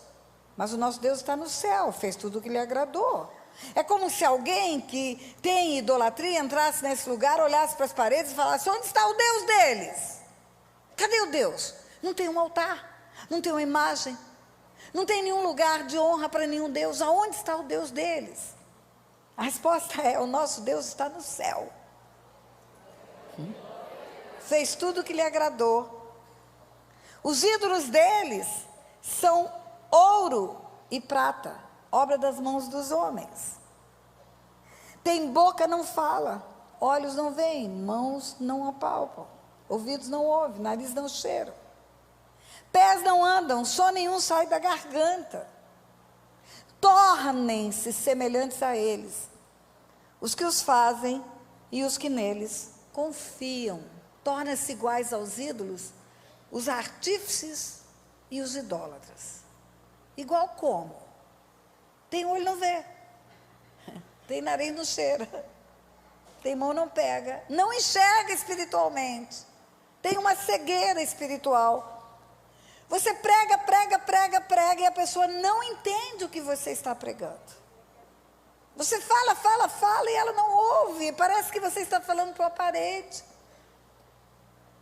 Meu pai, eu falava, papai, eu fui idólatra. Eu sei do que eu estou falando. Papai, pega a sua Bíblia. Abra a sua Bíblia no livro de sabedoria, capítulo 13. Lá estava escrito a loucura da idolatria. Lá estava escrito, um homem pega uma árvore, derruba, faz um móvel, do resto faz o fogo, cozinha, do resto faz uma imagem e adora, põe na parede. Aí vai pedir para essa imagem cuidar da viagem dele. A imagem não pode sair do lugar, como vai cuidar da viagem dele? Vai pedir para a imagem cuidar da família dele. A imagem não pode fazer nada por si mesma, como é que vai cuidar da família dele? Capítulo 13, capítulo 14 da Bíblia dele falava da loucura da idolatria. Sabe o que eu respondia quando diziam para mim, você é idólatra? Eu falava, eu, idólatra? Não, não sou. Eu não adoro os santos. Eu tenho fotografias que me traz à memória quem eles foram. Mas era mentira, porque eu dizia igual a fotografia da minha mãe, da minha avó, do meu pai. Eu nunca fiz procissão para a fotografia da minha mãe. E eu nunca ajoelhei em frente da fotografia do meu pai. E eu nunca acendi velas para a fotografia da minha avó. Não era a mesma coisa. Ou então eu dizia assim, não, eu adorava a Nossa Senhora das Graças. Eu dizia, não, ela para mim não é Deus. Ela não é Deus, não é isso. Deus é Deus, está no céu, ela não é Deus. Ah, é? Se eu fizesse um pedido para ela no Brasil, ela poderia responder sim. E se alguém fizesse no Paraguai, ela poderia responder sim. E alguém fizesse lá na Europa, ela poderia responder sim. Então ela é Deus, porque só Deus é onipresente, onipotente, onisciente. Eu dava o atributo de Deus, sim, mas a minha cegueira impedia que eu visse. Eu escrevi um livro, chama A Verdade que Me Libertou. Esse livro eu falo sobre isso. A idolatria traz uma cegueira espiritual. A pessoa não vê o que ela deveria ver. Nessa nação, você sabe do que eu estou falando, tem uma idolatria terrível.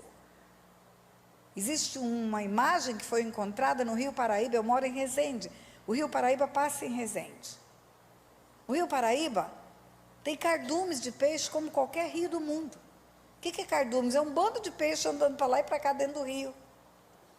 Aí um dia uns pescadores jogaram a rede e não pegaram nada, porque o cardume não estava aqui, o cardume estava lá. Pegaram uma imagem de cabeça quebrada. Primeiro pegaram a cabeça, depois pegaram o corpo. Tiraram, jogaram a rede e tiraram aqueles 2 pedaços. Aí na terceira rede ou na quarta rede, o cardume que estava lá veio para cá e pegaram peixes. Ah, foi essa imagem que nos deu o peixe. E virou adoração na nação inteira. Eles não são capazes de pensar que a imagem não teve poder para colar a sua cabeça. Não teve poder para sair da água sozinha. É uma cegueira espiritual. E a pessoa vai ficando antiga, vai ficando velha, e ela não vê, não recebe o Espírito Santo, não entende as Escrituras. Fica velho como menino. O que ela aprendeu é repetir, ela repete. Nem curiosidade de pegar a Bíblia e abrir para ver o que está escrito, não tem. Está cega espiritualmente. Mas a idolatria traz outra consequência. E essa não está escrita. As duas estão escritas, estão escritas prostituição e cegueira. Mas tem uma que não está escrita, que Deus me ensinou pela prática. Pela prática Ele me ensinou. Sabe qual é a outra consequência espiritual da idolatria nas famílias? Casamentos fracassados, mulheres e homens que não se casam, ficam solitários, casamentos de fachada, casamentos de mentira. Por que, pastora? Porque torna-se iguais aos ídolos os que os fazem e os que neles confiam. E como os ídolos são? Os ídolos são solitários. Como assim, pastora? Quem é o marido de Santa Bárbara? Não tem. Quem é o marido de Nossa Senhora das Dores? Não tem. Quem é o marido de Santo Eduvige? Não tem. Quem é a mulher de São Pedro? Não tem. Quem é a mulher de São Jorge? Não tem. Quem é a mulher de Santo Antônio, o santo casamenteiro? Não tem. Não tem família na idolatria? Não, pastora, tem uma família sim, chama Sagrada Família. Jesus, Maria e José, a Sagrada Família. Ah, mas Maria é virgem. Então não teve casamento. Porque o casamento se consuma quando eles se tornam uma só carne.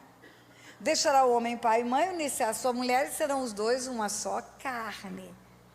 Eles não foram para o leito, ela continua virgem. Não tem casamento. Não tem nenhum dos santos católicos que teve casamento. E como são os líderes? Os padres, solteiros. E as mulheres de projeção, as beatas, solteiras, as freiras, solteiras. A idolatria é uma religião que não tem família. Aí você vai ver quanta mulher que está vinculada à idolatria que não casa. Tem uma herança espiritual de solidão. Quanta mulher que vive casamento de fachada. Marido dormindo num quarto, ela no outro. Tinha uma novela que fez sucesso nesse país, A Tieta do Agreste. Enquanto as beatas estavam recebendo os santos dentro de casa nas procissões, os maridos estavam no prostíbulo, no Bataclan. É assim na idolatria. A mulher vira uma santa. Ninguém toca nela. E o marido vai se satisfazer sexualmente fora do casamento. A idolatria traz consequências terríveis para essa nação.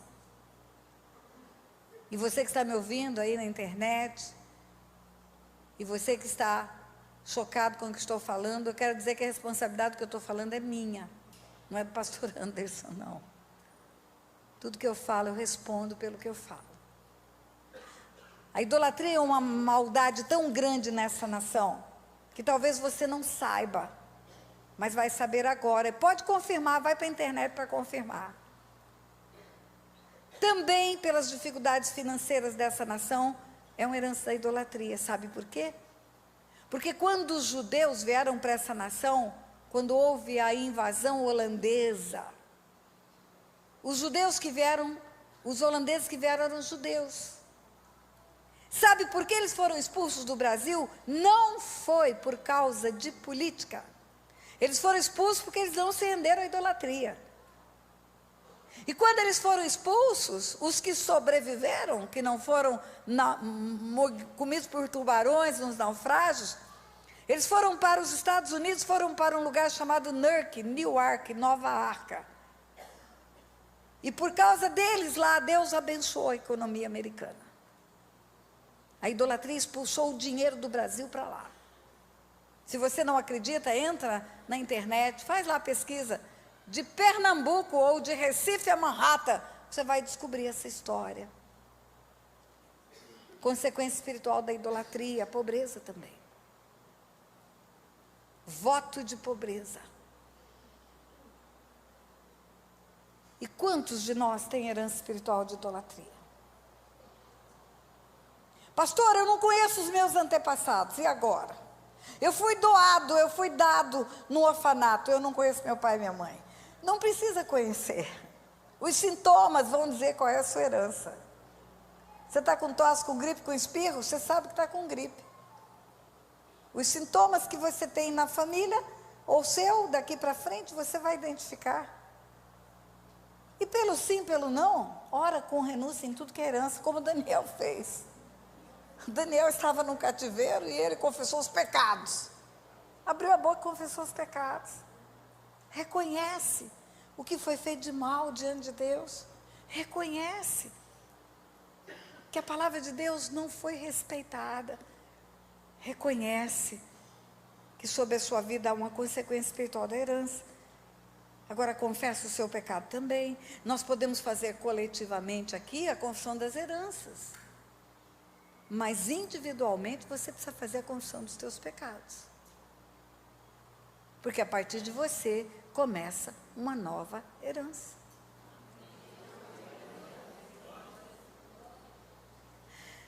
Eu vou convidar a ficar em pé apenas as pessoas que têm na sua família histórico espiritual de derramamento de sangue, aborto, homicídio, e violência com derramamento de sangue.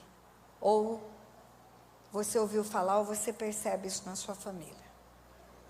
Coloque-se de pé.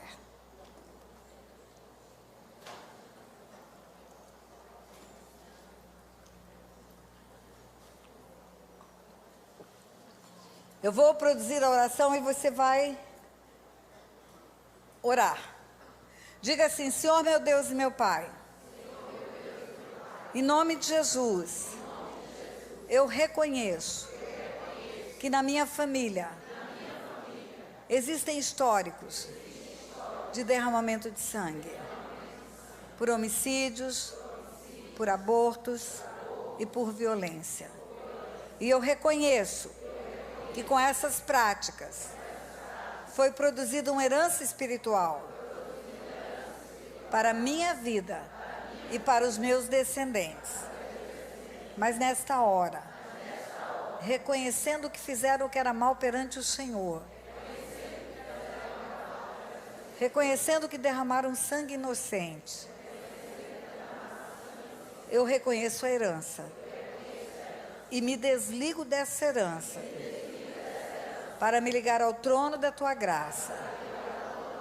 Eu peço ao Senhor que o sangue de Jesus apague essa herança no mundo espiritual e me reconcilie como geração bendita do Senhor, e que os meus filhos, netos, bisnetos e tataranetos não sejam tocados por essas heranças. Em nome de Jesus. Eu vou orar. Pai, em nome de Jesus, eu concordo com a oração feita pelos teus filhos e tuas filhas. E a tua palavra diz que havendo concordância na terra, concordância no céu. E também tomando a autoridade de igreja que somos, Pai, temos a autoridade que foi conferida pelo teu Filho Jesus, para desligarmos na terra, para ser desligado no céu. Nós desligamos essas heranças da vida dos teus filhos. Heranças que têm produzido morte, heranças que têm produzido doença, heranças que têm produzido acidentes, heranças que têm trazido, Senhor, motivo de choro por várias calamidades. Nós desligamos agora a vida dos teus filhos, Pai. E na autoridade que há no nome de Jesus, nós ordenamos: espíritos de morte saiam, em nome de Jesus. Espíritos de enfermidade saiam, em nome de Jesus. Espíritos malignos que produzem acidentes, fora, pelo poder que há no nome de Jesus. No nome de Jesus. Diga amém, igreja. Amém. Eu quero que fiquem em pé apenas aquelas famílias que têm histórico, as pessoas que têm histórico familiar de promiscuidade. Pessoas que têm histórico familiar de adultérios, de tudo que diz respeito à promiscuidade. Prostituição, tudo. Isso. Diga assim: Senhor meu Deus e meu Pai, em nome de Jesus, eu também reconheço que os meus antepassados praticaram o que era mal perante o Senhor.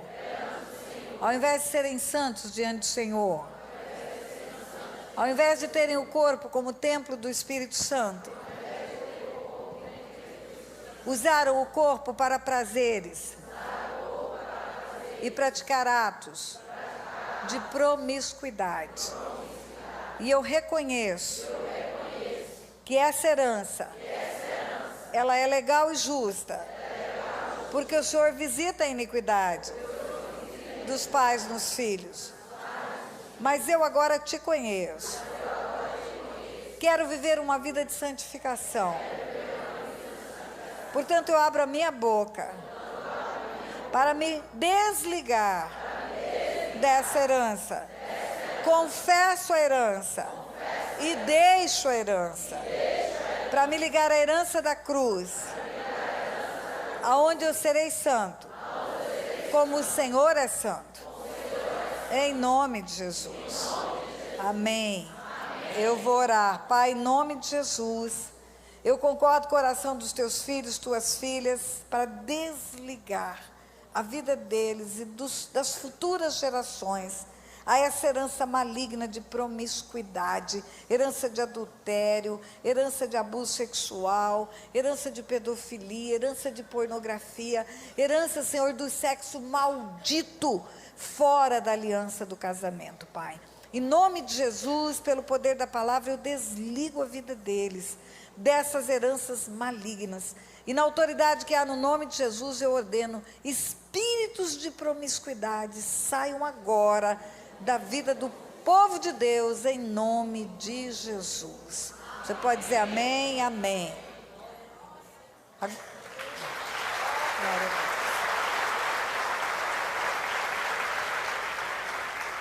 Agora eu quero que só fique em pé quem tem histórico familiar de roubo, de furto, de usurpação de terra, sabe que houve erros financeiros na família, tem indícios de que alguém ludibriou alguém, tem indícios e vê que isso traz uma dificuldade financeira para as famílias. Diga, Senhor meu Deus e meu Pai, em nome de Jesus, eu também confesso que os meus antepassados foram desonestos. A tua palavra diz que o Senhor odeia a iniquidade do roubo. Isso foi praticado nas minhas gerações passadas. Eu quero me desligar dessa herança. Faço um compromisso de fidelidade com o Senhor. Faço um compromisso de usar as minhas finanças com temor do Senhor. De ser fiel à tua obra. E de nunca mais permitir que na minha história haja uma acusação de usurpação do que não pertence a nós. Em nome de Jesus, eu rompo agora com essa herança maligna e tomo para mim a herança da cruz, aonde a provisão vem do Senhor, em nome de Jesus. Amém. Eu vou orar, Pai, em nome de Jesus, eu concordo com essa oração também. A confissão de pecados com resultados financeiros de roubo, de furto, de usurpação de terras, Pai, de ludibriar, Senhor, outras pessoas. Eu concordo com a oração que elas fizeram. Concordo, Senhor, que haja o desligamento dessa herança da vida dessas pessoas e elas possam caminhar agora num caminho de limpeza financeira, de prosperidade, aonde nada lhes falte, onde haja abundância e eles tenham para ofertar e não para roubar de ninguém, Pai. Em nome de Jesus, na autoridade que há no nome de Jesus, eu ordeno espíritos de roubo saiam da vida do povo de Deus, roubadores, devoradores, tudo aquilo que vem para destruir a vida financeira do povo de Deus, saia agora pelo poder que há no nome de Jesus. Amém?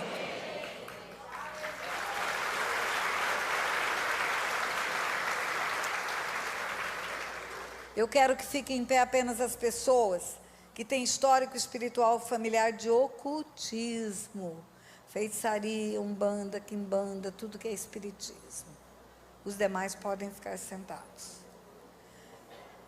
Diga, não ri não, o negócio é sério. Diga, Senhor meu Deus, é sério gente, é sério mesmo. Diga, Senhor meu Deus e meu Pai, em nome de Jesus, eu reconheço que os meus antepassados praticaram cultos a seres espirituais malignos.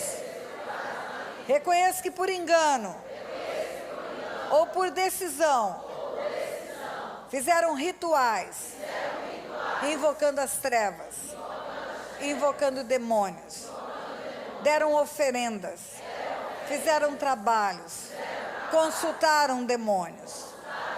Eu renuncio a essa herança maligna que traz enfermidade na cabeça, que traz confusão na mente. E na autoridade que há no nome de Jesus, eu proíbo esses seres espirituais da maldade agirem nas gerações futuras.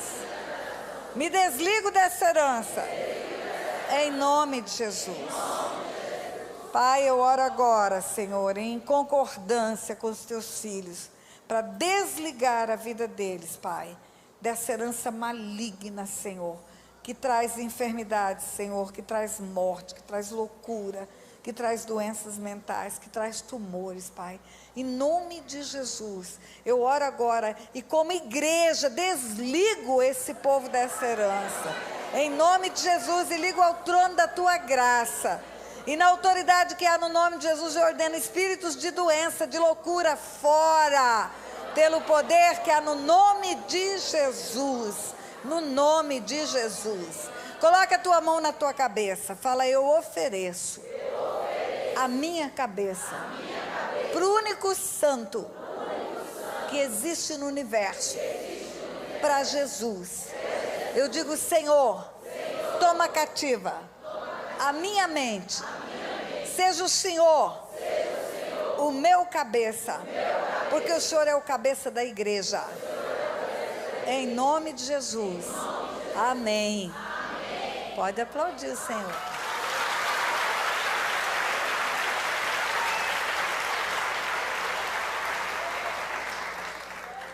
E para terminar, apenas os que têm histórico familiar de idolatria. O resto pode ficar sentado.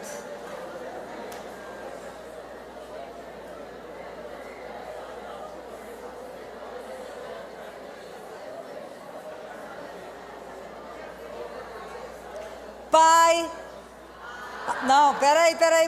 Eu estou vendo muita gente sentada, por isso que eu quero falar. Pai, avô, bisavô, tataravô.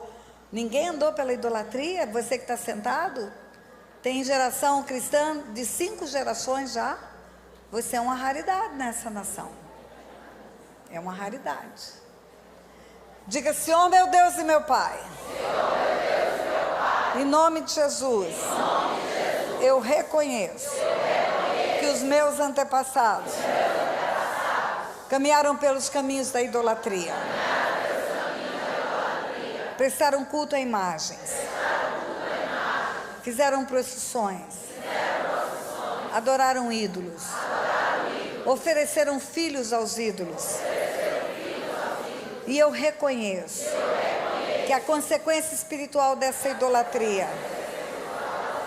para a minha vida e para as gerações futuras pode trazer a promiscuidade, pode trazer a cegueira espiritual e a solidão.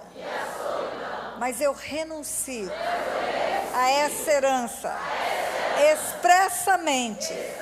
Eu me desligo às heranças da idolatria e declaro: o meu Deus não pode ser feito por mãos de homens, porque Ele mesmo fez todos os homens, e nas suas mãos está o universo.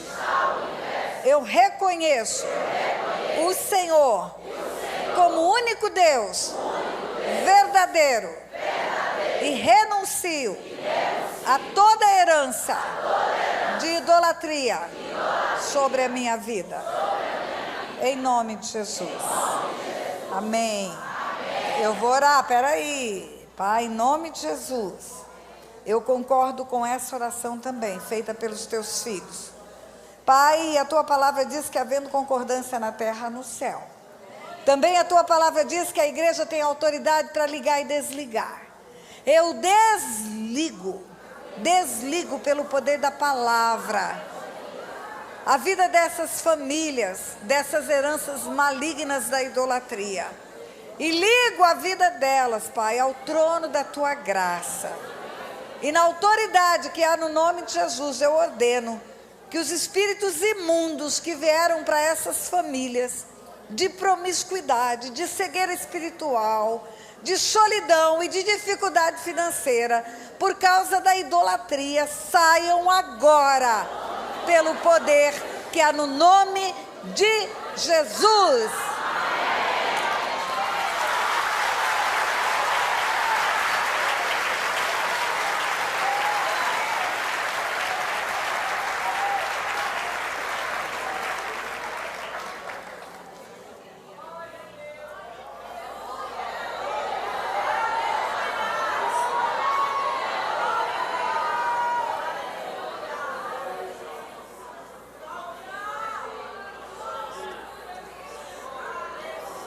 Isso, glorifica o teu Deus.